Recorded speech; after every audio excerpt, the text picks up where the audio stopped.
हरे कृष्णा। आज के इस पावन एकादशी के अवसर पर भगवत गीता का जो 12वां अध्याय का सत्र, इसके श्रृंखला हमने शुरू की है। इसके अगले सत्र में आप सभी का हृदयपूर्वक स्वागत करना चाहते हैं। शुरू करते हैं प्रार्थना से। प्रपन्न पारिजाताय तोत्र वेत्रैकपाणये ज्ञान मुद्राय कृष्णाय गीतामृतदुहे नमः। ॐ अज्ञानतिमिरान्धस्य ज्ञानाञ्जनशलाकया चक्षुरुन्मीलितं येन तस्मै श्रीगुरवे नमः। नमः ॐ विष्णुपादाय कृष्णप्रेष्ठाय भूतले श्रीमते भक्तिवेदान्तस्वामिन् इति नामिने। नमस्ते सारस्वते देवे गौरवाणी प्रचारिणे निर्विशेषा शून्यवादी पाश्चात्य देशतारिणे। जय श्री कृष्ण चैतन्य प्रभो नित्यानंद श्री अद्वैत गदाधर श्रीवास आदि गौर भक्त वृंद। हरे कृष्ण कृष्ण कृष्ण हरे हरे, हरे राम राम राम हरे हरे। तो हम 12वें अध्याय का पठन प्रारंभ करने जा रहे हैं। जैसे हमने पिछले सत्र में पोल कंडक्ट किया था कि कुछ भक्तों का उच्चारण अच्छा हो गया है, कुछ भक्तों के 10 से कुछ कम श्लोक याद हो गए हैं, कुछ भक्तों के 10 से 20 के बीच में याद हो गए हैं, और कई सारे पार्टिसिपेंट्स हमारे साथ ऐसे हैं जिनके सारे श्लोक 12वें अध्याय के कंठस्थ हो गए हैं। तो हमारे अभी कुल 3-4 श्लोक ही बाकी है। मैं पुनः एक बार बोलना चाहूँगा, यदि आज से भी यदि आप 12वें अध्याय का पठन रोज करना प्रारंभ करते हैं तो भी हमारा अध्याय समाप्त होने तक आपका यह अध्याय जरूर कंठस्थ हो जाएगा। और माता जी, एक विशेष श्लोक हमारा जो आज का है उसके लिए मैं आपको आमंत्रित करूंगा। अभी आप सब लोग मेरे साथ उच्चारण कर सकते हैं। अथ द्वादशोऽध्यायः। अर्जुन उवाच एवं सततयुक्ता ये भक्तास्त्वां पर्युपासते ये चाप्यक्षरम् अव्यक्तं तेषां के योगवित्तमाः। श्रीभगवान् उवाच मय्यावेश्य मनो ये मां नित्ययुक्ता उपासते श्रद्धया परयोपेता ते मे युक्ततमा मताः। ये त्वक्षरमनिर्देश्यम् अव्यक्तं पर्युपासते सर्वत्र गमचिन्त्यं च कूटस्थम् अचलं ध्रुवम् सन्नियम्येन्द्रियग्रामं सर्वत्र समबुद्धयः ते प्राप्नुवन्ति मामेव सर्वभूतहिते रताः। क्लेशोऽधिकतरस्तेषाम् अव्यक्तासक्तचेतसाम् अव्यक्ता हि गतिर्दुःखं देहवद्भिरवाप्यते। ये तु सर्वाणि कर्माणि मयि सन्न्यस्य मत्पराः अनन्येनैव योगेन मां ध्यायन्त उपासते तेषाम् अहं समुद्धर्ता मृत्यु संसारसागरात् भवामि न चिरात् पार्थ मय्यावेशितचेतसाम्। मय्येव मन आधत्स्व मयि बुद्धिं निवेशय निवसिष्यसि मय्येव अत ऊर्ध्वं न संशयः। अथ चित्तं समाधातुं न शक्नोषि मयि स्थिरम् अभ्यासयोगेन ततो माम् इच्छाप्तुं धनञ्जय। अभ्यासेऽप्यसमर्थोऽसि मत्कर्म परमो भव मदर्थम् अपि कर्माणि कुर्वन् सिद्धिम् अवाप्स्यसि।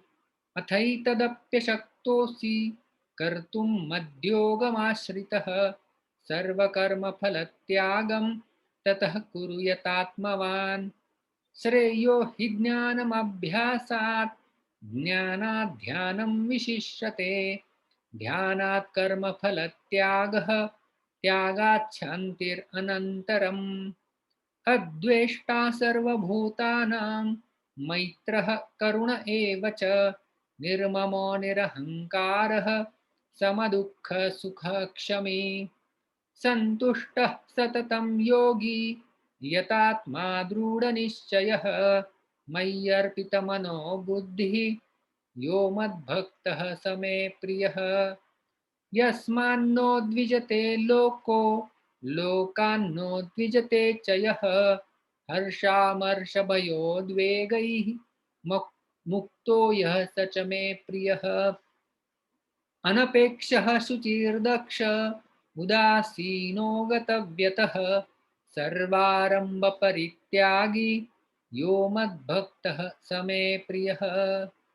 यो न हृष्यति न द्वेष्टि न शोचति न काङ्क्षति शुभाशुभपरित्यागी भक्तिमान्यः स मे प्रियः। समः शत्रौ च मित्रे च तथा मानापमानयोः शीतोष्णसुखदुःखेषु समः सङ्गविवर्जितः। तुल्यनिन्दास्तुतिर्मौनी सन्तुष्टो येन केनचित् अनिकेतः स्थिरमतिः भक्तिमान् मे प्रियो नरः। ये तु धर्मामृतमिदं यथोक्तं पर्युपासते श्रद्दधाना मत्परमा भक्तास्तेतीव मे प्रियाः। ॐ तत्सदिति श्रीमद्भगवद्गीतासु उपनिषत्सु ब्रह्मविद्यायां योगशास्त्रे श्रीकृष्णार्जुनसंवादे भक्तियोगो नाम द्वादशोऽध्यायः। श्रीकृष्णार्पणमस्तु। हरे कृष्ण। तो जैसा मैंने कहा कि पठन जो होता है वो कौन सा अध्याय का आप प्रारंभ कर रहे हैं वहां से अथ द्वादशोऽध्यायः फिर ओम तत्सदिति तक हम लोग इसे पठन की विधि कहते हैं। पिछले बार के हमारे सत्र में आपको यदि याद होगा तो हम लोग 16वें श्लोक के ऊपर चर्चा किए थे। भगवत गीता का 12वां अध्याय जिसका शीर्षक ही है भक्ति योग, 13वें श्लोक से लेकर के 20वें श्लोक तक भगवान श्री कृष्ण उन्हें जो प्रिय होता है भक्त उसके क्या क्या लक्षण होते हैं उनके बारे में वर्णन कर रहे हैं। तो 16वें श्लोक में 6 गुणों का वर्णन भगवान ने किया था। अनपेक्षः शुचिर्दक्ष उदासीनो गतव्यतः सर्वारंभ परित्यागी यो मद्भक्तः स मे प्रियः। तो इस श्लोक को हमने देखा था पिछले बार और एक एक शब्द को भी हमने समझने का प्रयास किया था। अनपेक्षः, जिस भक्त की कोई अपेक्षा नहीं होती है, क्योंकि सुख प्राप्त करने के लिए किसी बाहरी वस्तु की अपेक्षा वो नहीं करता है, क्योंकि वो भगवान को ही सर्वश्रेष्ठ मानता है और उसकी दृष्टि में भगवान से बढ़कर और कोई है ही नहीं। तो वो क्यों और किसी भौतिक चीज की अपेक्षा करेगा। दूसरा हमने देखा था शुचि ही, इसका अर्थ होता है पवित्र। तो पवित्रता हमने देखा था 2 प्रकार की होती है, एक है बाहरी पवित्रता और दूसरी होती है भीतरी पवित्रता। बाहरी पवित्रता जो श्रील प्रभुपाद जी बताए कि हम लोग स्नान आदि कर्मों से बाहरी दृष्टिकोण से पवित्र हो सकते हैं, उसी प्रकार से जो अंतःकरण में राग द्वेष हर्ष शोक और काम क्रोध ऐसे द्वंद्व और जो विकार है उनसे जब मुक्त हो जाते हैं तब हम अंतरंग पवित्र बना लेते हैं। और उसके लिए विधि है भगवान के नाम का जप, दर्शन, शास्त्रों का अध्ययन, ये सब उसमें आता है। उसके बाद शुचि के लिए आपको याद होगा हमने पोल भी कंडक्ट किया था।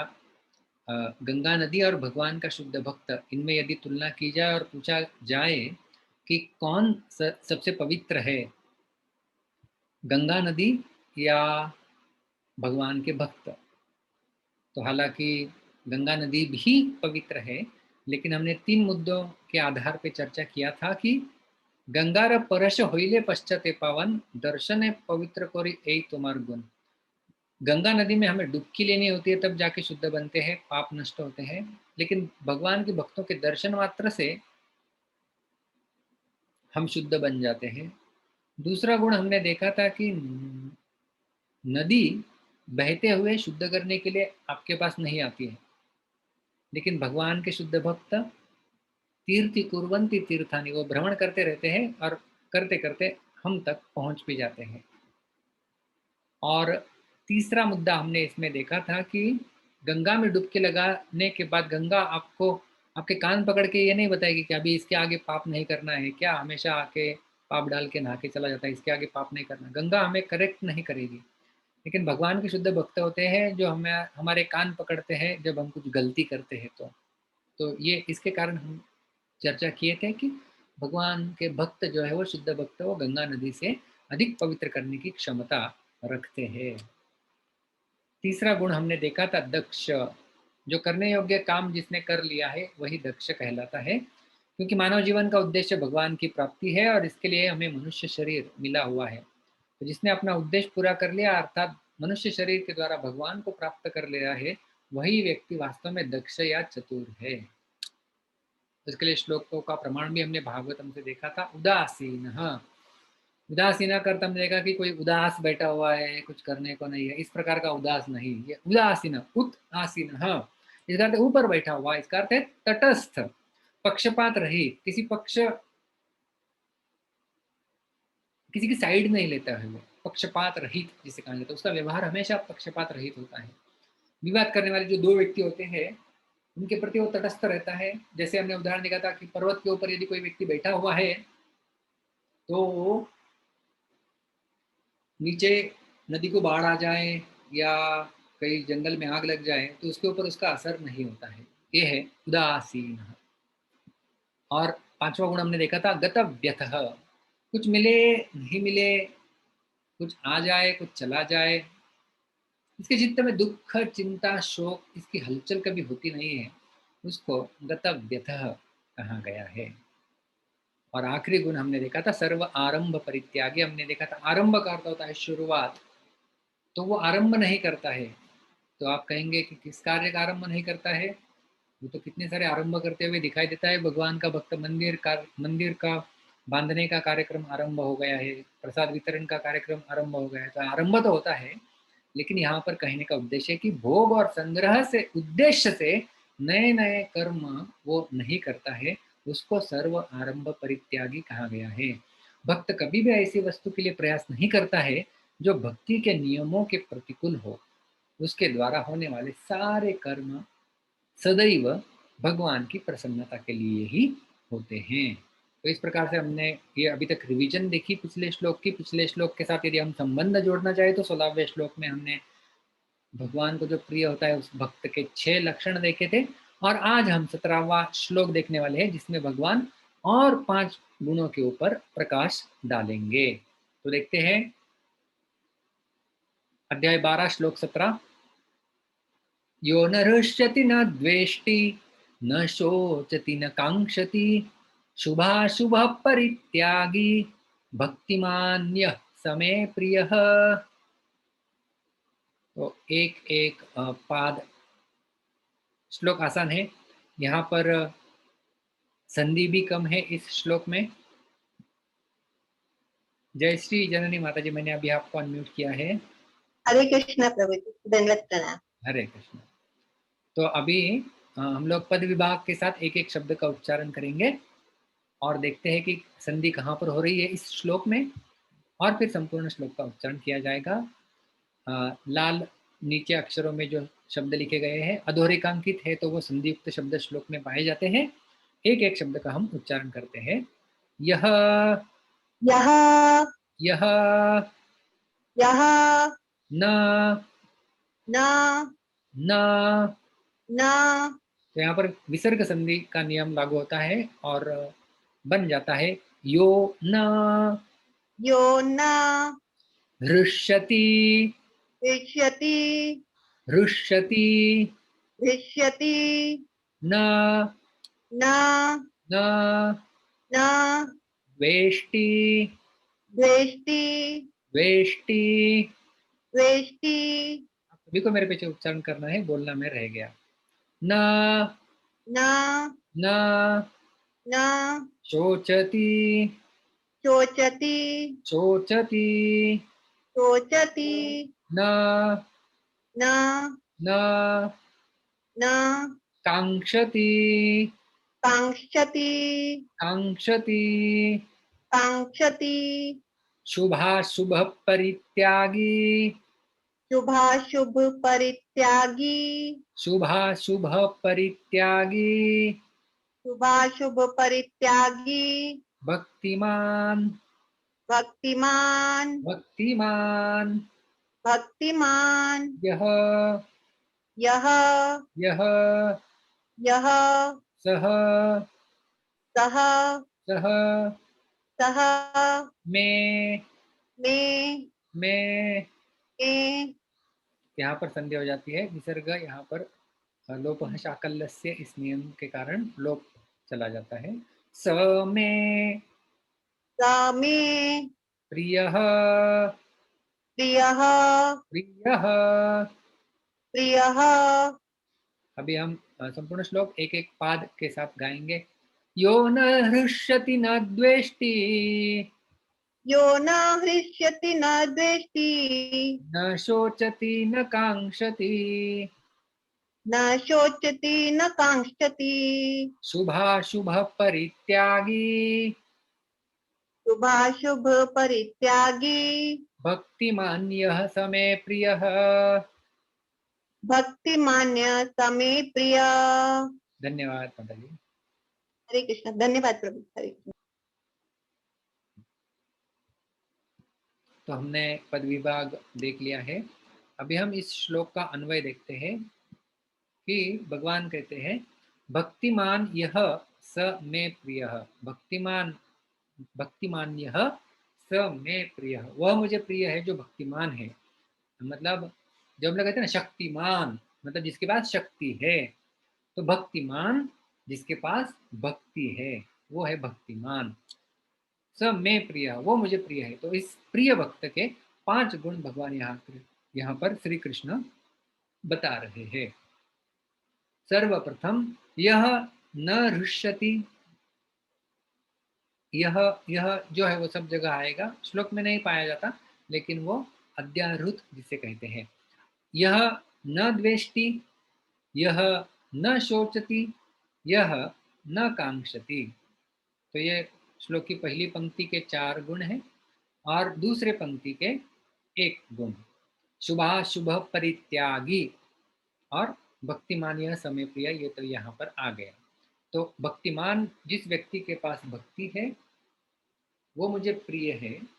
उसके साथ साथ जो भक्त मतलब जो भक्तिमान है उसमें ये सारे गुण होते हैं। तो क्या क्या गुण होते हैं, इनका अर्थ क्या है, चलो हम थोड़ा समझने का प्रयास करते हैं। सर्वप्रथम यह न हृष्यति।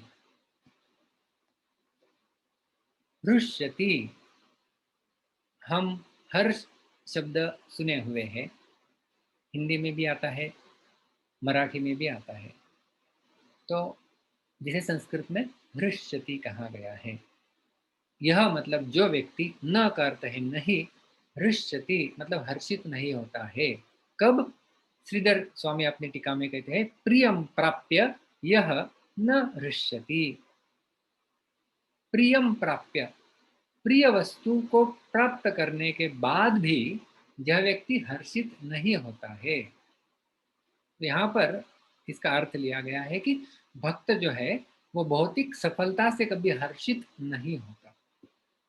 अभी हर्ष भी हमने पिछली बार देखा था, ये केवल एक विकार है। कुछ प्रिय वस्तु व्यक्ति यदि मुझे मिल जाए तो मैं हर्षित हो जाना, तो क्या प्रसन्न चित्त नहीं रहता भक्त? हमने पिछली बार इसकी विस्तार से चर्चा की थी कि प्रसन्न तो वो रहता है, क्योंकि भगवान के साथ संबंध उसने स्थापित कर लिया है, तो वो प्रसन्न चित्त हमेशा रहेगा। एवं प्रसन्न मनसो भगवत भक्ति योगतः, भगवान की भक्ति में लग जाने से व्यक्ति प्रसन्न चित्त तो रहेगा ही। लेकिन ये जो अशाश्वत भौतिक वस्तुएं हैं, उनके आने जाने से उसके जीवन में कुछ अंतर नहीं होगा, ये इसका अर्थ है। तो भौतिक सफलता से वो कभी हर्षित नहीं होता। यह न हृष्यति,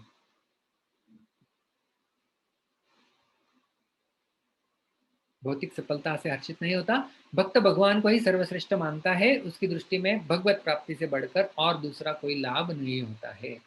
भगवत प्राप्ति, भगवान मेरे जीवन में आ गए, भगवान मुझे मिल गया, अभी और कुछ मुझे नहीं चाहिए, तो वो बाकी चीज मिलेगी भी तो भी वो हर्षित नहीं होगा। जैसे गीता के 6 अध्याय के 22वें श्लोक में भगवान बताते हैं कि योगी का लक्षण, यम लब्ध्वा च परम लाभम मन्यते नाधिकम ततः यस्मिन् स्थितो न दुखेन गुरुणापि विचाल्यते। यम लब्ध्वा, जिसका लाभ प्राप्त होने पर, किसका? भगवान का। च अपरम लाभम, वो से वो सर्वश्रेष्ठ लाभ मानता है, सर्वश्रेष्ठ मानता है। मन्यते न अधिकम ततः, उनसे अधिक श्रेष्ठ लाभ और कुछ नहीं है। यस्मिन स्थितो, ऐसी स्थिति में जब वह व्यक्ति स्थित हो जाता है, यस्मिन स्थितो न दुखे न गुरुणापि विचलते, बहुत गुरुणा मतलब बहुत बड़ा दुख भी उसके जीवन में आ जाए तब भी वो विचलित नहीं हो सकता। और बहुत जो ऐसी कुछ चीज, भौतिक वस्तु भी उसे बहुत बड़ी मिल जाए तभी भी वो उससे हर्षित नहीं होगा। वो कुछ जैसे समंदर का पानी है, वो कभी अ, बारिश के मौसम में कितनी भी नदियां बाढ़ युक्त बन के पानी लेके आए तो भी वो विचलित नहीं होता है ज्यादा। और गर्मी के मौसम में सूख भी क्यों न जाए नदियां, तभी समंदर सूखता नहीं है। तो उसी प्रकार से एक भक्त का वर्णन यहाँ पर हो रहा है। उदाहरण के रूप में यदि हम देखें, श्रीमद् भागवत के 11वें स्कंद में भगवान श्री कृष्ण स्वयं उद्धव से कहते हैं, न पारमेष्ठ्यम न महेन्द्रधिष्ण्यम न सार्वभौमं न रसाधिपत्यम न योग सिद्धिरपुनर्भवं वा मय्यर्पितात्मेच्छति मद्विनान्यात्। न पारमेष्ठ्यम, परमेष्ठि कहते हैं ब्रह्मा जी को। न पारमेष्ठ्यम, जो ब्रह्मा जी का पद भी नहीं चाहिए। न महेन्द्रधिष्ण्यम, हमें इंद्र का पद भी नहीं चाहिए। न सार्वभौमम, सारे पृथ्वी का एक छत्र सम्राट बना देंगे तो भी नहीं चाहिए।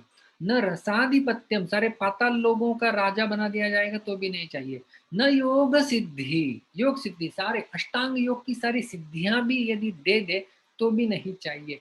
अपुनर्भवम वा, भव जिसे कहते हैं जन्म, जैसे हम लोग बोलते हैं ना भव सागर, जन्म मृत्यु का सागर है। अपुनर्भव मतलब इस भव सागर से पार, मतलब मुक्ति भी यदि कोई दे दे तो भी नहीं चाहिए। ऐसा क्या प्राप्त हो गया है भाई? न आपको ब्रह्मा बनना है, न आपको इंद्र बनना है, न सार्वभौम, न रसाधिपत्यम, न योग सिद्धि, अपना मोक्ष तक नहीं चाहिए। ऐसी क्या प्राप्त कर लिया है? कृष्ण कहते हैं, मय्यर्पित आत्मा, मय्यर्पित आत्मा, उसने अपने स्वयं को, मुझे, अपनी चेतना को मुझ में अर्पण कर दिया है। इच्छति मद विना न अन्यत, मुझे छोड़कर वो और किसी चीज की अपेक्षा नहीं रखता है, इसलिए बाकी कुछ उसे दे दे तो उसे हर्ष क्या होगा? जैसे मेरे पास यदि 1 करोड़ रुपया है, 1 करोड़ रुपए लेके मैं यदि जा रहा हूं और कोई मुझे 1 रुपया दे दे, तो क्या मैं हर्षित होऊंगा? बिल्कुल नहीं हर्षित होऊंगा। उसमें हर्ष की क्या बात है यार, मेरे पास 1 करोड़ रुपया पड़ा हुआ है, तुम्हारे 1 रुपए से क्या लेना देना है? उसी प्रकार से ब्रह्मा जी का पद, इंद्र का पद, ये सब जो है वो 1 रुपए के समान है। और भगवान श्री कृष्ण को अपने आप को अर्पित करके उसके आनंद का अनुभव करना, ये 1 करोड़ रुपए होने के समान है। इसलिए भक्त ऐसे छोटे छोटे भौतिक लाभों से कभी हर्षित नहीं होता है। इतना ही नहीं। और इसी का प्रमाण यदि हम देखना है तो श्रीमद् भागवत के चतुर्थ स्कंद में जो ध्रुव महाराज की कहानी आती है उसमें दिया गया है। ध्रुव महाराज, आप सबको कथा तो पता होगी कि अपने सौतेली माँ के दुर्वचन सुनकर वो जंगल में तपस्या करने के लिए चले जाए। ऐसा बड़ा पद प्राप्त करने के लिए जिसे कोई हिला नहीं सके, अपने पूर्वजों से भी बड़ा हो, इस पद की प्राप्ति करने के लिए वो जाते हैं जंगल में। भगवान विष्णु उनका दर्शन देने के लिए वहां पर उपस्थित हो जाते हैं और ध्रुव को भगवान के दर्शन भी मिल जाते हैं। दर्शन लेके जब ध्रुव महाराज वापस लौट रहे होते हैं तब उस दृश्य का वर्णन शुभदेव गोस्वामी करते हैं। सोपि संकल्पजं विष्णोः पादसेवोपसादितं प्राप्य संकल्पनिर्वाणं नातिप्रीतोऽभ्यगात्पुरम्। सोपि संकल्पजं विष्णु, ध्रुव महाराज संकल्प करके गए थे, इसलिए उनका नाम है ध्रुव। संकल्प करके गए थे कि पाद सेवोपसादितम, उनके मैं चरणों की सेवा करके विष्णु को प्रसन्न कर लूंगा। और प्राप्य संकल्प निर्वाणम, उनका संकल्प पूरा भी हो गया, भगवान विष्णु दर्शन दे दिए उन्हें। लेकिन उन्हें 36,000 साल राज्य करने के लिए दिया और बहुत बड़ा पद दे दिया। इसलिए जब वो वापस जा रहे थे, न अति प्रीतो अभ्यगात पुरम, पुरम का अर्थ होता है घर, गांव, बोलते ना कि नागपुर, नागपुरम, तो पुरम, पुरम का अर्थ होता है गांव। तो अभ्यगात मतलब जाना। तो जब वो पूर्व की तरफ, मतलब अपने गांव की तरफ, जंगल में गए थे मधुवन में तपस्या करने के लिए, अभी वहां से गांव की तरफ लौट रहे, मतलब उनके शहर में। तो जब लौट रहे थे, न अति प्रीतो, बिल्कुल हर्षित नहीं थे। क्यों हर्षित नहीं थे?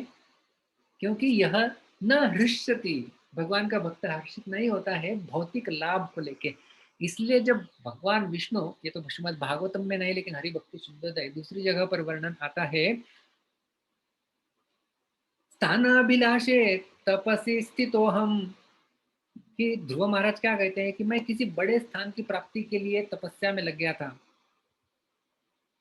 त्वां प्राप्तवान मुनीन्द्रदेव गुह्यम स्वामीन कृतार्थोस्मि वरम न याचे।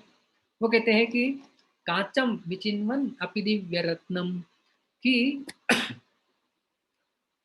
हे भगवान मैंने आपको अभी प्राप्त कर लिया है। इसका अर्थ क्या बोलते हो कि काचन विचिन्वन अपि दिव्य रत्नम, मैं कांच के टुकड़ों को ढूंढने के लिए निकला था, लेकिन मुझे आपके जैसा रत्न प्राप्त हो गया है। स्वामीन कृतार्थोस्मि, अभी मैं कृतार्थ हो गया हूँ। वरम न याचे, अभी मैं किसी और वर की अपेक्षा नहीं रखता हूँ।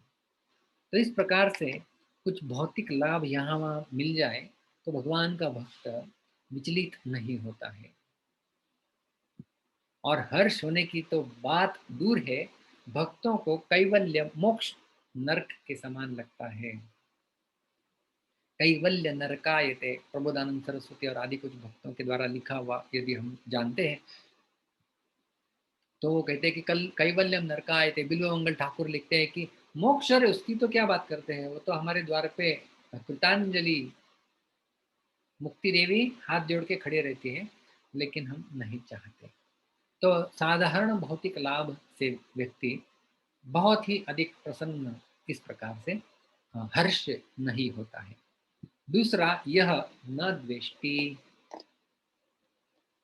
तो श्रीधर स्वामी बताते हैं अप्रियम प्राप्य यह न द्वेष्टि।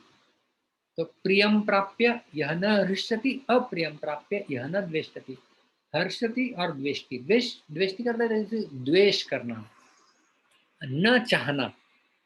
तो यदि अप्रियम प्राप्य, तो कुछ अप्रिय व्यक्ति वस्तु घटना यदि हमें प्राप्त हो जाए तो यह न द्वेष्टि, वह उसका द्वेष नहीं करता है। उदाहरण दिया गया है यहाँ पर अर्जुन का भगवान श्री कृष्ण की प्रसन्नता के लिए युद्ध करना। अप्रिय था, अप्रिय प्राप्य हो गया था कि नहीं, अप्रियम प्राप्य। पहले अध्याय में गीता के हम समझते हैं कि अर्जुन को युद्ध करने की बिल्कुल अभिलाषा नहीं थी।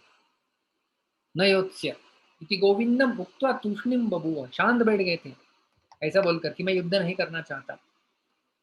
क्यों? क्योंकि अप्रिय है ना, अपने गुरुओं को कैसे मारूं? गुरु न हत्वा हि महानुभावान् श्रेयो भोक्तुम भैक्षमपि हलोके हत्वार्थ कामांस्तु गुरु निहैव भुंजीय भोगान् रुधिर प्रदिग्धान्।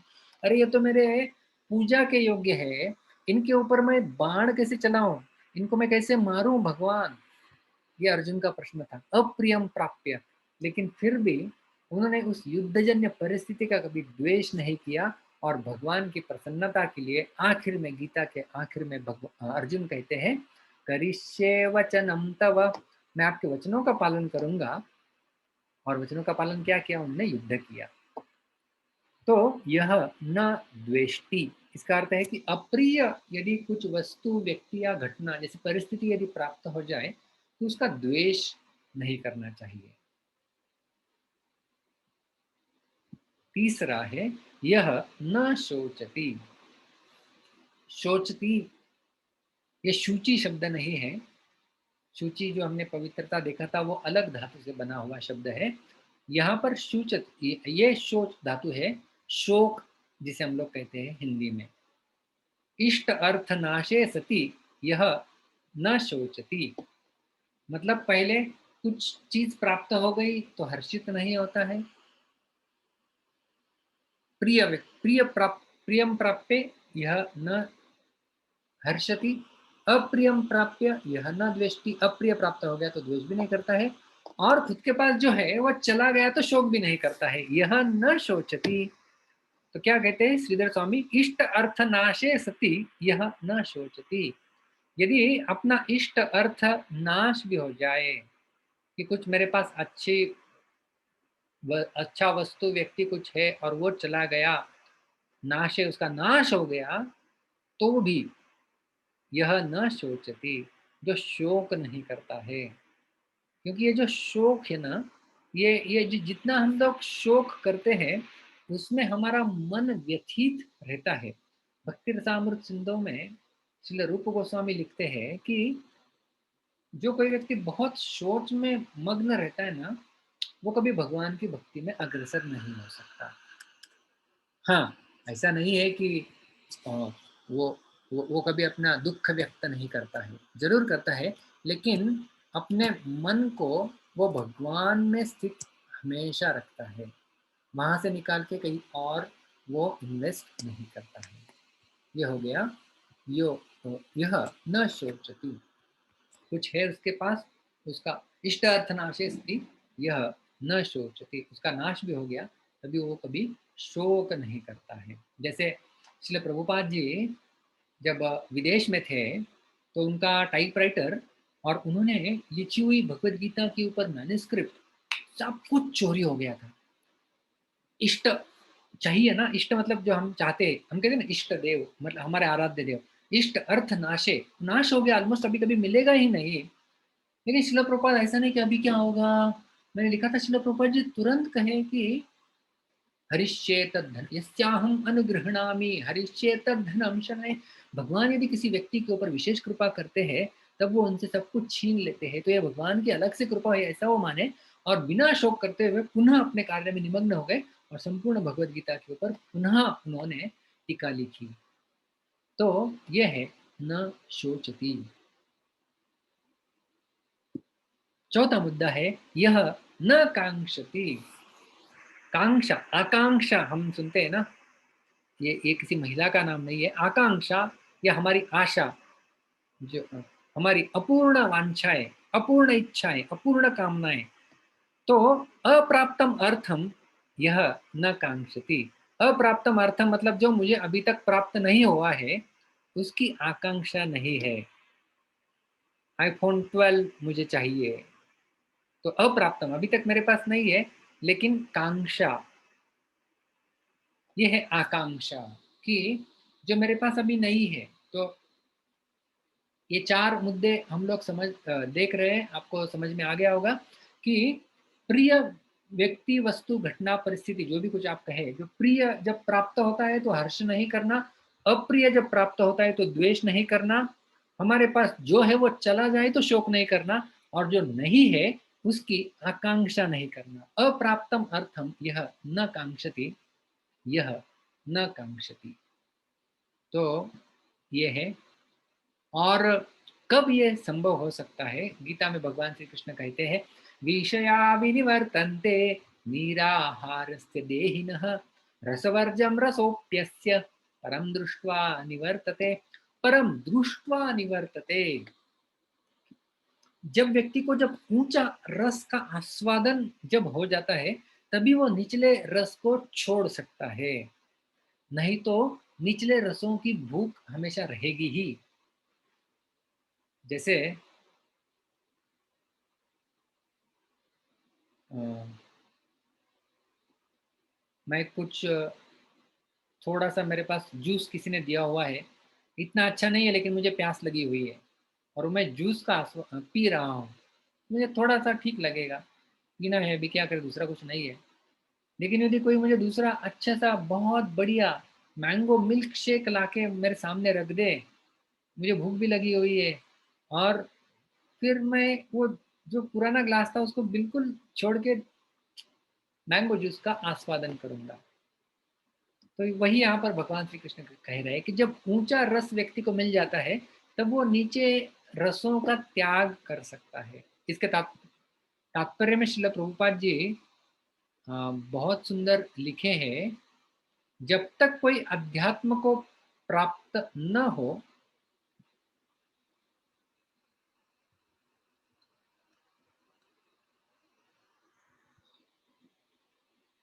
तब तक इंद्रिय भोग से विरत होना असंभव है। तो जब अध्यात्म को जब तक हम लोग प्राप्त नहीं कर लेंगे, मतलब भगवान की भक्ति में अग्रसर नहीं हो जाएंगे, तब तक इंद्रिय भोग छूटना लगभग असंभव है। किंतु जिसने कृष्ण भावनामृत के पथ पर प्रगति के क्रम में परमेश्वर कृष्ण के सौंदर्य का रसास्वादन कर लिया है, उसे जड़ भौतिक वस्तुओं में कोई रुचि नहीं रह जाती। तो ऊंचे रस का आस्वादन, जो मैंने कहा, जब मैंगो मिल्क शेक का आस्वादन हो जाए और वो भी हापुस अल्फांसो आम है, तो फिर बाकी कोई छोटा छोटा रस क्यों वो उसके पीछे भागेगा। इसलिए रूप गोस्वामी पाद भक्ति रसामृत सिंधु में मजाक मजाक में कहते हैं कि देखो, यदि आपको अपने भौतिक आसक्ति सब संबंध बनाए रखने हैं ना, तो उस केशी घाट के तट पर वंशीवट के नीचे वाले श्याम सुंदर त्रिभंग कृष्ण के दर्शन मत करो। आप मत करो का अर्थ है करो, मतलब उनका यदि रसास्वादन, सौंदर्य का रसास्वादन, यहाँ पर देख लीजिए, सौंदर्य का रसास्वादन यदि कर लिया है, तो फिर जड़ भौतिक वस्तुओं में रुचि चली जाएगी। और ये जो हर्ष और शोक, ये दोनों राग द्वेष के ही परिणाम माने जाते हैं। जो हम लोग जो चर्चा कर रहे हैं ना, हर्ष शोक राग द्वेष, तो ये चार ही अभी तक हम पहले चार मुद्दों की चर्चा कर रहे हैं। हर्ष, यो न हृष्यति, न शोचति, न न न कांक्षति, न द्वेष्टि। द्वेष्टि द्वेष है। राग आसक्ति का अर्थ होता है, वो कांक्षति के साथ संबंध जोड़ सकते हैं हम लोग। और हर्षति और शोचति तो आ गए। तो हर्ष शोक, ये दोनों जो है वो राग द्वेष के ही परिणाम माने जाते हैं। जिसके प्रति राग होता है, अभी राग ये मराठी वाला राग नहीं है, ये राग यानी आसक्ति, जिसके प्रति आसक्ति होती है उसके संयोग से, और जिसके प्रति द्वेष होता है उसके वियोग से हर्ष होता है। केवल पहली पंक्ति आप देखिए, जिसके प्रति आसक्ति होती है ना, वो यदि मुझे मिल जाए, और जो मुझे नहीं चाहिए, जिसके प्रति द्वेष है, उसका यदि वियोग हो जाए, मुझे अल्फांसो आम बहुत अच्छा लगता है, तो यदि वो मुझे दिया जाए तो हर्ष होगा। और मुझे करेला बिल्कुल अच्छा नहीं लगता है, उससे यदि वियोग किया जाए तो हर्ष होता है। तो जिसके प्रति आसक्ति या राग है उसका संयोग से हर्ष, और जिसके प्रति द्वेष है उसके वियोग से भी हर्ष। और इसके विपरीत, जिसके प्रति राग होता है, आसक्ति है, उसका यदि वियोग हो जाए, और जिसके प्रति द्वेष है उसका यदि संयोग हो जाए, तो फिर शोक होता है। तो हर्ष कब होता है, मैं यहाँ पर आपको चाहिए तो इसका मैं कलर चेंज कर देता हूँ। हर्ष कब होता है और शोक कब होता है, ये हम यहाँ से समझ सकते हैं। तो जो आसक्ति जिसमें हमारी है, उसके संयोग से हर्ष, और जिसके प्रति द्वेष है उसके वियोग से हर्ष, और विपरीत जिसके प्रति आसक्ति है उसका वियोग हो गया तो शोक, और जिसके प्रति द्वेष है उसका संयोग हो गया तो शोक। तो ये हर्ष शोक ये द्वंद्व वाले हैं। और सिद्ध भक्त में राग देश का ही अत्यंत अभाव होने से स्वतः एक साम्यावस्था निरंतर रहती है, इसलिए वह विकारों से सर्वथा रहित होता है। इस पंक्ति को आप एक बार और पढ़ लीजिए।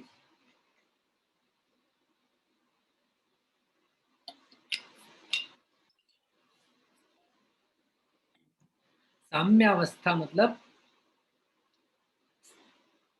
स्थित प्रज्ञ का स्तर, मन विचलित नहीं होता ऐसा स्तर। अभी एक बहुत सुंदर उदाहरण मैं आपको देके, जो अभी तक हमने ये 4 मुद्दे देखे ना, यो न हृष्यति न द्वेष्टि न शोचति न कांक्षति, इनको हम एक उदाहरण से और अच्छा समझने का प्रयास करेंगे। बहुत अच्छे से समझ में आएगा ये विषय इससे। जैसे यहाँ पर जब अंधार होता है ना, अंधेरा होता है, तब एक दीपक जलाया जाता है, तो यहाँ पर दीपक जलाया गया है, ऐसे आप देख सकते हैं। तो अंधेरा जब होता है तो दीपक जलाने की कामना हमारे मन में होती है कि चलो अभी दीपक लगाया जाए। फिर जब दीपक लगाया जाता है तो क्या होता है, दीपक जलाने से हर्ष होता है, अरे वाह वाह वाह, अभी दीपक जल गया, अभी अंधेरा दूर हो गया। और जो दीपक बुझाने वाला है उसके प्रति द्वेष हो जाएगा, अरे तू क्यों बुझा रहा है, चल हट यहाँ से, यदि कोई बुझाने के लिए आ जाए तो। और यदि वो बुझा भी दे तो पुनः दीपक कैसे जलाया जाए इसकी चिंता होने लगेगी।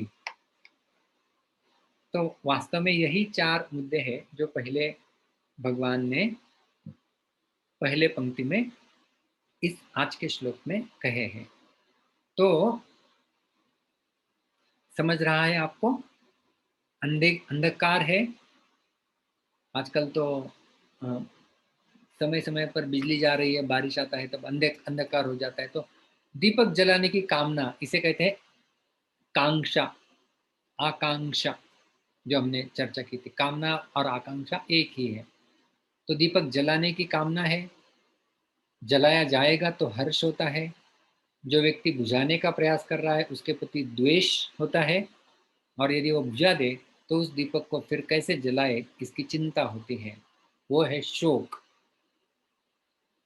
यो न हृष्यति न द्वेष्टि न शोचति न कांक्षति, वो हम चर्चा कर रहे हैं। अभी इस उदाहरण को और थोड़ा सा आगे लेके जाते हैं। ये सारे चारों क्यों हो रहे हैं, मूल में यदि आप देखें तो सबसे ऊपर उसका कारण मिल जाता है। ये चारों क्यों हो रही है, दीपक जलाने की कामना क्यों हो रही है, हर्ष क्यों होता है दीपक जलाने से, बुझाने वाले के प्रति द्वेष क्यों है, और दीपक जलाने की पुनः चिंता या शोक क्यों होता है, क्योंकि अंधकार है। अंधकार है इसलिए ये चारों विकारों का अनुभव हो रहा है। लेकिन कल्पना कीजिए कि दोपहर का 12 बजे का सूरज मध्याह्न का निकला हुआ है और आप खुले में बैठे हैं, क्या आपके मन में दीपक जलाने की कामना होगी? बिल्कुल नहीं होगी। कोई दीपक जला भी दे, क्या आपको हर्ष होगा? क्या waste of time, waste of energy कहेंगे, कहाँ हर्ष, हर्ष नहीं होगा। कोई बुझा भी देगा तो उसे कहेंगे अच्छा हो गया बुझा दिया, इतना सूरज अच्छा आया हुआ है, वेस्ट नहीं होगा। और पुनः दीपक जले इसकी चिंता कभी होगी? बिल्कुल नहीं होगी। तो ये अंधकार है इसलिए ये सारे विकार है। तो जो सूरज है ना, 12 बजे का मध्याह्न का सूरज, उसकी तुलना की जाती है भगवत प्राप्ति से। तो जब भगवत प्राप्ति हो जाएगी, सूरज रूपी, मतलब जब सूरज है मध्याह्न का, तो इसमें से न दीपक जलाने की कामना है, न कोई बुझा रहा है तो उसके प्रति द्वेष है, जलाया तो हर्ष भी नहीं है, और पुनः कैसे जलाया जाए इसका शोक या चिंता भी नहीं है। तो मध्याह्न का सूरज है तो सारे विकार नहीं है। उसी प्रकार से भगवत प्राप्ति यदि कोई व्यक्ति कर लेता है तो उसके जीवन से सारे विकार नष्ट हो जाते हैं। तो ये है पहले पंक्ति का आज के श्लोक का अर्थ। 5वां मुद्दा हम आगे बढ़ते हैं। शुभाशुभ परित्यागी। भक्त शुभ कर्मों को तो राग नहीं करता और अशुभ कर्मों से द्वेष नहीं करता। जो शुभ कर्म है मतलब पुण्यमयी कर्म है, उन उनके प्रति उसकी आसक्ति नहीं होती है, और जो अशुभ कर्म है उनके प्रति द्वेष भी नहीं होता है। उसके द्वारा स्वाभाविक ही शास्त्र विहित शुभ कर्मों का आचरण और अशुभ यानी निषिद्ध कर्मों का त्याग होता है। वो राग द्वेष पूर्वक नहीं होता है, वो स्वाभाविक होता है। साधारणतः हम लोग देखते हैं कुछ लोग पुण्य करने में आसक्त होते हैं, तो वो है शुभ कर्म। और अशुभ, उसे यदि हम लोग पाप कर्म कहें तो उसका लोग द्वेष करते हैं। तो जो भगवान का भक्त होता है वो केवल राग और द्वेष यानी आसक्ति से और द्वेष से उनका स्वीकार और त्याग नहीं करता है। वो शास्त्रों के आधार पर स्थित होती है उसकी मति, और फिर स्वाभाविक वो बन जाता है। यह है इसका अर्थ। और मनुष्य को कर्म नहीं बांधते हैं। आप कहेंगे अरे ये तो पहली बार सुन रहे हैं, कर्म ही तो बंधन का कारण है। नहीं, मनुष्य को कर्म नहीं बांधते हैं, प्रत्युत कर्मों में जो राग और द्वेष है ना, वो व्यक्ति को बांधते हैं। भक्त के संपूर्ण कर्म राग द्वेष रहित होते हैं, इसलिए वह शुभाशुभ संपूर्ण कर्मों का परित्यागी कहा जाता है। वैसे तो वो त्याग नहीं कर रहा है ना। अर्जुन ने युद्ध किया, युद्ध हिंसा है ना युद्ध में, तो कुछ लोग कहेंगे वो अशुभ कर्म है। तो अशुभ कर्मों को त्याग कहाँ कर दिया अर्जुन ने? जी नहीं। तो उन्होंने उस कार्य को पूरा किया, लेकिन राग द्वेष रहित होकर। इसलिए शुभाशुभ परित्यागी, कुछ लोग कहते हैं शुभाशुभ परित्यागी का अर्थ है कि जो फल हमें प्राप्त हो रहा है क्रिया का, वो शुभ है या वो अशुभ है, फिर भी व्यक्ति विचलित नहीं होता, उसे शुभाशुभ परित्यागी कहा जाता है। और वो भी सुसंगत ही है गीता के मतानुसार। तो इस प्रकार से यदि हम सारांश रूप में देखें तो आज के श्लोक में ये जो 5 गुण भगवान श्री कृष्ण बताए हैं, जो उन्हें प्रिय करते हैं, भक्तिमान यह स में प्रिय, वह मुझे प्रिय है जिसमें ये गुण है अर्जुन। सर्वप्रथम हमने देखा यह न हृष्यति। यह न हृष्यति का अर्थ है प्रियम प्राप्य यह न हृष्यति। प्रिय वस्तु व्यक्ति घटना परिस्थिति प्राप्त हो जाए तो हर्ष नहीं होना। क्यों हर्ष नहीं होता है भगवान के भक्त को? क्योंकि जैसे मैंने उदाहरण दिया था, 1 करोड़ रुपए आपके पास है तो 1 रुपया कोई दे देगा तो आप बिल्कुल हर्षित नहीं होंगे। और हमने उदाहरण के तौर पे देखा था कि ध्रुव महाराज, जब ध्रुव महाराज भगवान का दर्शन पाने के पश्चात भी जब घर जा रहे थे तब वो हर्षित नहीं थे। नाति प्रीतो, बिल्कुल अति प्रीति में नहीं थे। हालांकि भगवान का दर्शन लेके जा रहे थे, प्रीति होनी चाहिए, लेकिन नहीं थी। क्योंकि भगवत प्राप्ति कर ली है तो भौतिक लाभ तुच्छ लगने लगते हैं।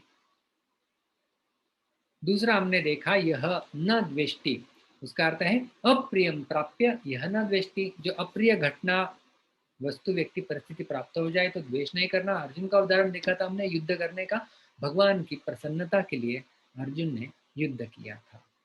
तीसरा हमने देखा यह न शोचति इष्ट अर्थ नाशे सति यह न शोचति। जो इष्ट अर्थ नाश, जो मुझे इष्ट है, जो मेरा प्रिय है या जो मेरे पास भी है, उसका नाश होने के बाद भी कोई व्यक्ति यदि शोक न करे तो वो भी एक गुण है। और यह न कांक्षति, आकांक्षा नहीं है, जो मेरे पास अभी नहीं है उसको प्राप्त करने की। अप्राप्तम अर्थ न कांक्षति इति यह न कांक्षति। ये हो गया यह न कांक्षति का अर्थ। और इन चारों को बहुत अच्छे से समझने के लिए हमने एक उदाहरण देखा था। कि अंधकार यदि है तो दीपक जलाने की कामना होती है, दीपक जलाने से हर्ष होता है, दीपक को बुझाने वाले के प्रति द्वेष होता है, और पुनः दीपक कैसे जले इसकी चिंता होती है। तो फिर ये चारों विकार तभी आ रहे हैं जब अंधकार में हम लोग हैं। लेकिन जब दोपहर के 12 बजे का मध्याह्न का सूरज जब आ जाता है, तब न तो दीपक जलाने की कामना है, न दीपक जलाने से हर्ष होने वाला है, न दीपक बुझाने वाले के प्रति द्वेष, और न पुनः दीपक जलाने की चिंता। तो वो मध्याह्न का सूर्य आना, इसकी तुलना हमने की थी भगवत प्राप्ति से। उसी प्रकार से जब भगवत प्राप्ति व्यक्ति कर लेता है, सारे विकारों से वह व्यक्ति मुक्त हो जाता है। और आखिरी हमने देखा था पांचवा मुद्दा, शुभ परित्यागी। ये जो भगवान का भक्त होता है, वो क्रिया का फल, फिर वह शुभ है या अशुभ है, उसका परित्याग कर किया हुआ है उसने, क्योंकि वो राग और द्वेष से रहित होकर कर्म करता है, इसलिए उसे शुभ परित्यागी कहा जाता है। तो यहाँ पर हम लोग रुकेंगे।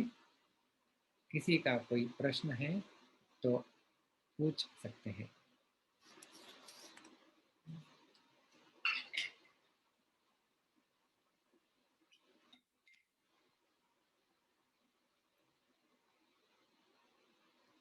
जी, जय श्री जननी माता जी, मैंने आपको अनम्यूट किया है। हरे कृष्णा प्रभु जी, दंडवत प्रणाम प्रभु जी। बहुत अच्छी क्लास है प्रभु जी। ये गुण है इतने अच्छे भगवान के प्रिय होने के, इन गुणों को का विकास एक ही जन्म में कैसे कर सकते हैं? ये है, किस तरीके से करें हम? जी हाँ, मैं ये कहने ही वाला था।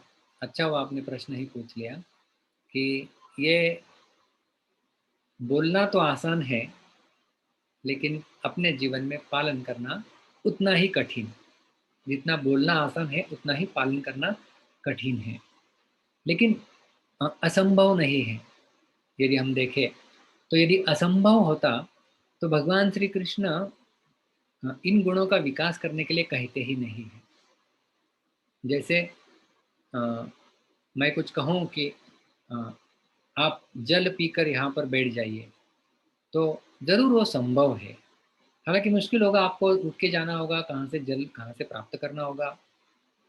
तो ये जो गुण है, इसको हम लोग दो तरीके से समझ सकते हैं इस प्रश्न के उत्तर को। सर्वप्रथम, इन गुणों का विकास करने का हमें प्रयास करना चाहिए। एनीथिंग कैन बी प्रैक्टिस्ड, है ना। हर चीज का अभ्यास हो सकता है।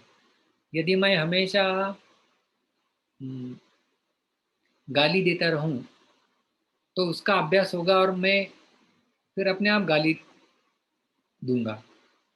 अच्छा बोलने का भी अभ्यास होता है कि मैं हमेशा अच्छा बोलूंगा, बुरे शब्द मुख से नहीं आने दूंगा, आगे भी जाएंगे तो रोक लूंगा। तो वो अभ्यास करना होता है। तो इसी प्रकार से जो गुण हम लोग सुनते हैं, उनका विकास करने का हमें अभ्यास करना चाहिए। कि चलो अभी हम अभ्यास करते हैं कि चलो ठीक है, बोलते ना कि हो गया सो हो गया, अभी चलो आगे बढ़ो। तो ज्यादा शोक नहीं करते बेटे, चलो मैं अभी इसका अभ्यास करता हूँ, मुझे शोक नहीं करना है। तो वो अभ्यास किया जा सकता है। ये हो गया पहला मुद्दा। और दूसरा मुद्दा कि श्रीमद् भागवत के पंचम स्कंद में बताया गया है, यस्यास्ति भक्तिर भगवती अकिंचन सर्वैर गुणैस्तत्र समासते सुराः। जो भगवान की भक्ति में अविरत लगा हुआ है, उसमें सारे दैवी गुण आ जाते हैं। तो हमारे हाथ में जो है वो कि भगवान की भक्ति को अच्छे से करना। जो नवविधा भक्ति हमें मिली हुई है श्रील प्रभुपाद जी की कृपा से, श्रवणम कीर्तनम विष्णु स्मरणम, उन सब विधियों को यदि हम लोग अच्छे से पालन करें, तो धीरे धीरे धीरे और एक तो भक्ति का विधि का भी पालन हो रहा है, और हम भी हमारी ओर से प्रयास कर रहे हैं। तो दोनों की जुगलबंदी होके हम अच्छे भक्त बन सकते हैं। और उदाहरण है हमारे पास, ऐसा नहीं है कि ऐसा नहीं बना जा सकता। श्रील प्रभुपाद जी जब विदेश में गए तो वहां पर हिप्पी लोग थे कितने सारे, तो वो भी शुद्ध भक्त बन गए कि नहीं बन गए। जैसे हाल ही में जो जो हमारे पंकजांग्री प्रभु, उन्होंने देहावसन किया, तो वो तो विदेश में इंग्लैंड में जन्म लिए हुए थे, कितने तो आदतें उनकी पहले रहेगी, लेकिन श्रील प्रभुपाद जी के साथ जुड़ गए, अपना सर्वस्व अर्पण कर दिया उन्होंने, तो इतना परिवर्तन आ गया। फिर हमारे प्रयास, भगवान की कृपा, शुद्ध भक्तों का संग, इनके माध्यम से हमारी उन्नति हो सकती है। हरे कृष्ण।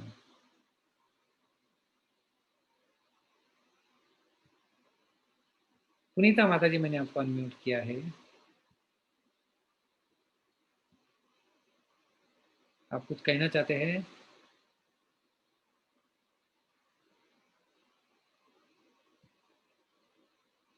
प्रभु जी, हरे कृष्ण। आपका आवाज सुनाई नहीं दे रहा है माता जी। हरे कृष्ण प्रभु जी, दंडवत प्रणाम। अभी सुनाई देते हैं? हाँ माता जी बोलिए। प्रभु जी, क्लास बहुत अच्छा हुआ। एक प्रश्न तो नहीं, मन की इच्छा है जानने की। ये पंकज अंग्री प्रभु अभी जो शांत हुए, तो पंकज का मतलब तो समझ में आ गया, अंग्री का मतलब क्या रहता है प्रभु जी? कुछ किसका बता किसका सकते? मतलब? अभी जो पंकज अंग्री प्रभु जी शांत हो गए ना प्रभु जी, हम्म। तो उनके नाम का जो अर्थ है, पंकज समझ में आ गया, वो आंग्री है, वो क्या रहता है प्रभु जी? वो कुछ समझ में नहीं आता। अंग्री मतलब चरण कमल, ये दोनों शब्दों का अर्थ एकत्र ही चरण कमल है। तो अंग्री मतलब चरण, और पंकज मतलब लोटस, कमल का फूल। तो भगवान के चरणों को हम लोग जो कहते हैं ना चरण कमल, तो पंकज अंग्री दास, यानी जो भगवान के चरण कमलों के दास है, उनको, उनका एक नाम है पंकजांग्री। तो भगवान को भी पंकजांग्री कहा जाता है। मतलब क्या है कि उनके चरण कमल के सदृश है, वो है पंकजांग्री। ओके प्रभु। और ठीक प्रभु है? जी, एक ऐसा पूछना है, ये जो अपना 13वां श्लोक है ना प्रभु जी, 13वां, तो उसका अपनी बुक में मीनिंग नहीं दिया है प्रभु जी, और उस दिन मैं नहीं थी क्लास में, तो उसका वापिस आप वो डाल सकोगे वो कृपया? यूट्यूब में ऑलरेडी है माता जी, हमारे इसको नासिक के यूट्यूब चैनल पे आप जाएंगे तो उसमें प्लेलिस्ट आपको मिलेगा 12वें अध्याय का। अभी तक जितना हुआ है वो सारे उसमें लिस्ट किए गए हैं। अद्वेष्टा सर्वभूतानाम जो आप बात कर रहे हैं, 13वां श्लोक, वो उसमें है। ठीक है। Hare Krishna, thank you very Hare much. Krishna. धन्यवाद। शैलपूर्ण प्रभु। हरे कृष्णा, दंडवत प्रभु जी। हरे कृष्णा। बहुत अच्छा क्लास लिए, धन्यवाद। एक धन्यवाद। खाली 4 गुण तो पहले समझ में आ क्या? गया। शुभाशुभ परित्यागी जो है, उसके बारे में थोड़ा और ज्यादा क्लियर करेंगे तो अच्छा होगा। हाँ, शुभ परित्यागी, इसके दो अर्थ दिए गए हैं। तो एक है कि वो शुभ के प्रति आसक्त नहीं होता है, और जो अशुभ लगने वाला है उसके प्रति उसका द्वेष नहीं होता है। मतलब वैसे वो शुभ ही कार्य करता है और अशुभ नहीं करता है, लेकिन वो जो उसकी जो सोच है, वो वो सोच क्या है उसकी, कि कैसे बताऊं आपको, वो राग से शोभ नहीं है, शुभ नहीं है, और द्वेष से अशुभ नहीं। मतलब वो, जैसे अर्जुन का युद्ध करना, वास्तव में देखा जाए तो एक दृष्टिकोण से हिंसा करना ये अशुभ कार्य माना जाता है, बरोबर? तो अर्जुन ने फिर भी युद्ध किया, तो हम कह सकते हैं कि वो अशुभ कार्य किए, लेकिन क्या वो अशुभ था? नहीं। जी नहीं, क्योंकि वो भगवान की आज्ञा से सम्मत था, तो इसलिए उन्हें अशुभ परित्यागी कहा जा सकता है।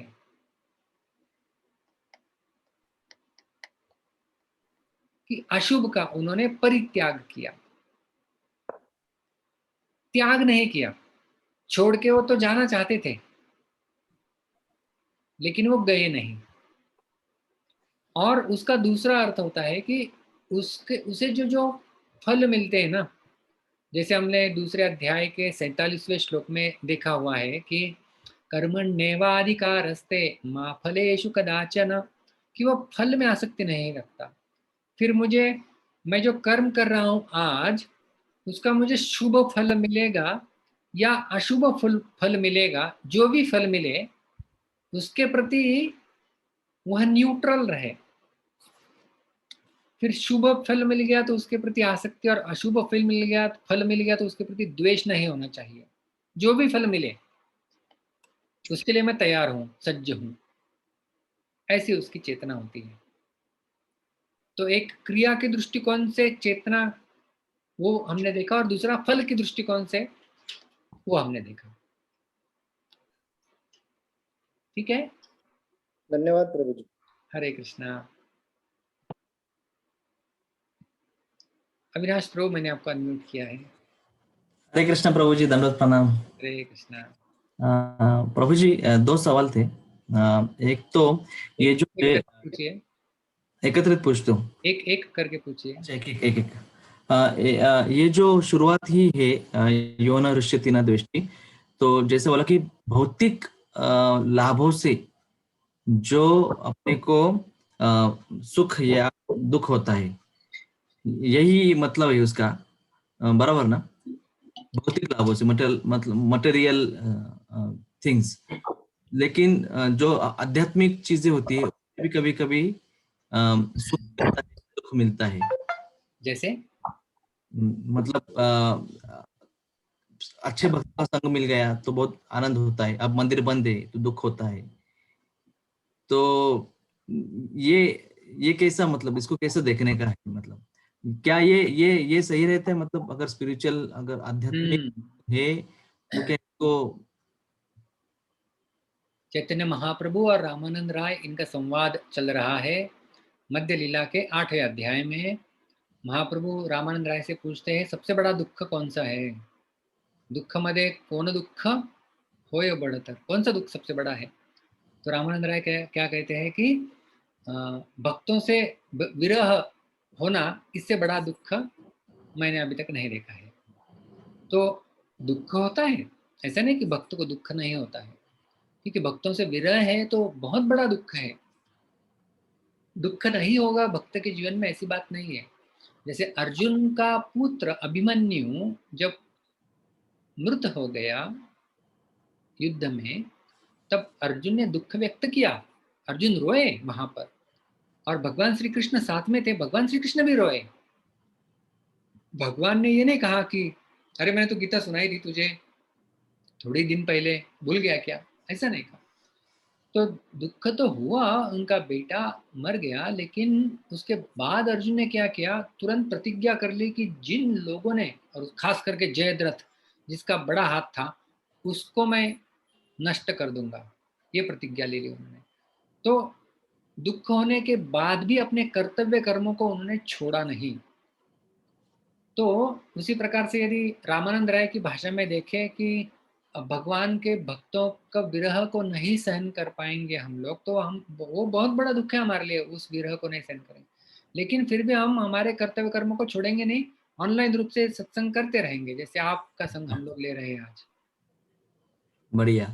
कई सारे भक्त दिख रहे हैं यहाँ पर, उनका हम लोग संग लेते, तो हमारा कर्तव्य नहीं छोड़ेंगे हम, हमारी कर्तव्य बुद्धि को हम लोग करते रहेंगे। ठीक है, ठीक है प्रभु जी। और प्रभु जी, दूसरा ये सवाल था कि देखो अभी हम ये मानते हैं और ये बार बार सुना है, ये गुरुजनों की सीख है कि जो वैष्णव होते हैं वो तो मतलब चरण कमलों की सेवा चाहते हैं, ना उनको मोक्ष चाहिए ना और कुछ उनको गति चाहिए होती है। तो जितने भी जन्म मिले चलेगा, लेकिन भगवान की सेवा होनी चाहिए। ये तो मतलब ये चलो, ये अभी डीएनए में घुसने लगा है। लेकिन अभी इतने सारी जो क्वालिटीज बताई है भगवत गीता में कि ऐसा होना चाहिए, वैसा होना चाहिए, ये वक्त मुझे बहुत प्रिय है, ऐसा किया तो बहुत प्रिय है, इतना सारा, तो मतलब अगर हम बोलेंगे ना कि अगर समझो किसी को बुकिश नहीं रहना है, किसी को याद नहीं रखना है ये सब कुछ चीजें, तो उसके लिए तो बहुत मतलब बड़ा प्रश्न उपस्थित होता है कि इतना सारा क्वालिटीज, मतलब कैसे कैसे अभी मैं उसका मतलब लिस्ट बनाऊं या क्या करूं? तो उसमें से सरल मार्ग क्या है कि ये सब अगर भूल भी जाएगा व्यक्ति तो भी कैसे भगवान का प्रिय बन सकता है?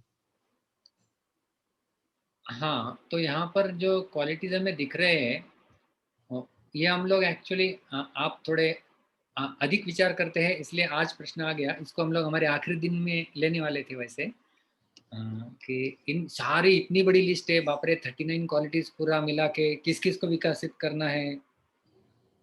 तो हमें जब इतनी सारी क्वालिटीज देखते हैं तो हमें निराश नहीं होना है कि अरे बाप रे, मुझे इतना विकसित करना पड़ेगा क्या।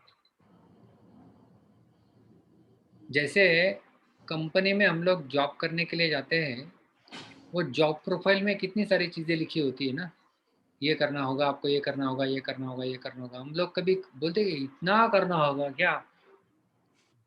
वो सब करते हैं, करने के लिए तैयार भी होते हैं और ज्यादा करते हैं। मैंने देखा है लोग ओवर टाइम कर लेते हैं, आवश्यकता नहीं तो भी फिर हमारी ओर से ज्यादा था कि बॉस को दिखाने के लिए, देखो मैं 8 घंटे में अपने काम दिया था, मैं और अधिक कर रहा हूँ। किसकी प्राप्ति के लिए? थोड़ा सा कुछ पैसा मिलने वाला है उनको, तो थोड़ा सा पैसा, पगार, भौतिक मिले, उसके लिए व्यक्ति क्या कुछ नहीं करने के लिए तैयार हो जाता। तो यदि भगवान चाह रहे हैं कि ये सब गुण है जिससे मैं वो व्यक्ति मुझे प्रिय बन जाता है, तो हमने उल्टा ऐसा सोचना चाहिए कि एटलीस्ट ये लिस्ट मेरे पास है, ठीक है, इतने सब कुछ नहीं, लेकिन चलो अद्वेष्टा पहला गुण तो ले लेते हैं, एक एक गुण एक एक करके प्रयास करेंगे। और सारे कई सारे गुणों का यदि आप सार देखेंगे ना, पिछले श्लोक में देखा था, अनपेक्ष शुचिर दक्ष, अनपेक्ष कुछ अपेक्षा नहीं करता है। आज भी वापस वैसे देखा जाए तो एक गुण आ गया, न कांक्षति, वो कुछ इच्छा नहीं रखता है।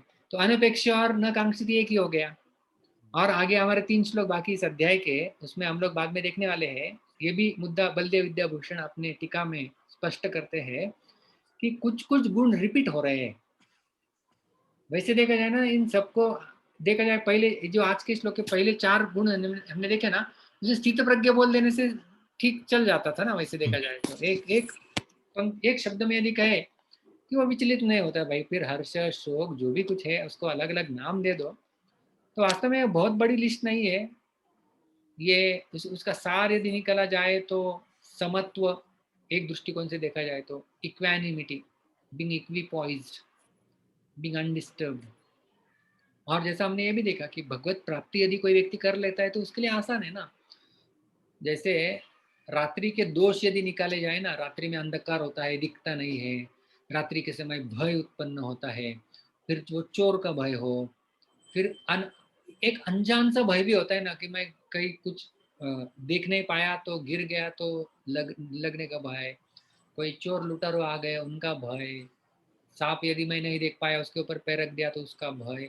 ऐसे कितने सारे भय रहेंगे हमारे पास, है कि नहीं? तो उसका एकमात्र उपाय है कि क्या है कि यदि सूरज आ जाएगा तो सारे भय चले जाएंगे। क्या एक भय चला जाएगा, दूसरा भय चला जाएगा, तीसरा भय, ऐसा होगा क्या वन बाय वन? नहीं, सूरज ऐसा आने दो, सारे भय चले जाएंगे। तो उसी प्रकार से भगवान की भक्ति का जब उदय हो जाता है हमारे हृदय में, तो ये सारे गुण प्रवेश कर लेते हैं और धीरे धीरे उनका विकास होने लगता है। So it's like one light, one की, वन बटन। भक्ति इज दैट वन बटन, उसको आप प्रेस करेंगे तो सब उजाला होने वाला है, और फिर सारे एक एक करके चले जाने वाले हैं भय। तो तो हमें मतलब दृढ़ श्रद्धा से भक्ति अगर करेंगे तो अपने आप ये विकसित होते जाएगा। अपने आप शब्द निकाल दो, अच्छा। विकसित होते जाएगा, क्योंकि हमें भी प्रयास करने होंगे ना, जैसे प्रयास मैंने करना कहा है। हमें भी प्रयास करने होंगे। और भगवान देखेंगे ना कि देखो, भगवान को प्रिय है तो ही भगवान कृपा करते हैं, ऐसा कुछ नहीं। भगवान कृपा कर देते हैं और बाद में प्रिय भी बन जाता है अभी। अच्छा। तो भगवान की कृपा किसको होती है? प्रिय भक्तों को ही होती है, ऐसे कुछ नहीं। भगवान की कृपा सब तक पहुंचती है। जैसे यदि हम लोग ऐसे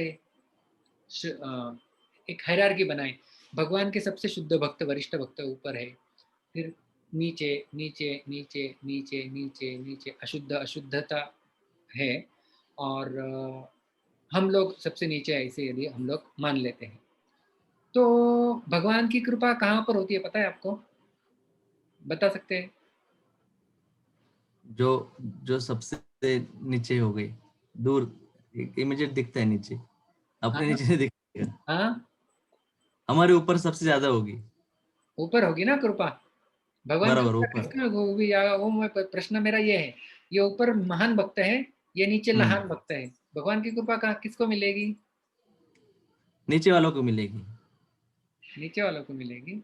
बिल्कुल सही कहा आपने, जो सबसे नीचे है। इसलिए चैतन्य महाप्रभु को प्रणाम करते हुए कविराज गोस्वामी बहुत सुंदर लिखते हैं। क्या कहते हैं वो?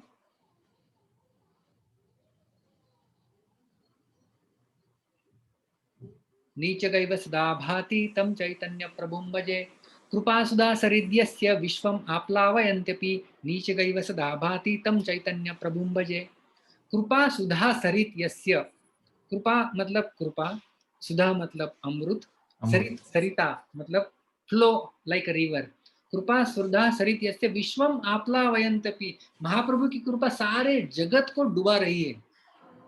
विश्वम आप्लावयन्त्यपि नीचे गई वह सदा भाति। लेकिन नदी का गुण विशेष देखा होगा आपने, सबसे नीचे जाती है नदी, है कि नहीं?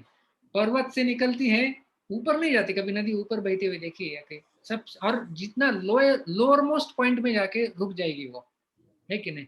नीचे गई वह सदा भांति तम चैतन्य प्रभुम भजे, उन चैतन्य महाप्रभु को मैं प्रणाम करता हूँ। मैं सबसे नीचे हूँ, अपने आप को नम्र बना के सबसे नीचे रख देता हूँ, तो महाप्रभु की कृपा सबसे नीचे पहुंच जाती है। जो सबसे सबसे the lower most point, water reaches at the lower most point, उसी प्रकार से महाप्रभु की कृपा सबसे नीचे पहुंचती है। तो हम यदि अपने आप को सबसे नीचे माने तो सबसे ज्यादा कृपा मिलेगी, और फिर सबसे ज्यादा ऊंचे पद पर पहुंच सकते हैं। बहुत ही सुंदर। आप जितना अच्छा मतलब श्लोक का अर्थ बताते हैं ना प्रभु जी, उतना उससे ज्यादा मजा प्रश्न पूछने में आता है। उसके बाद में आप जो बताते हैं ना, वो तो ज्ञान बहुत कम जगह पे सुनने को मिलता है। धन्यवाद प्रभु जी। हरे कृष्णा। हरे कृष्णा, हरे कृष्णा। जो भी वरिष्ठों से सुना हुआ है वही हम शेयर करते हैं, बाकी उसमें कुछ और नहीं है।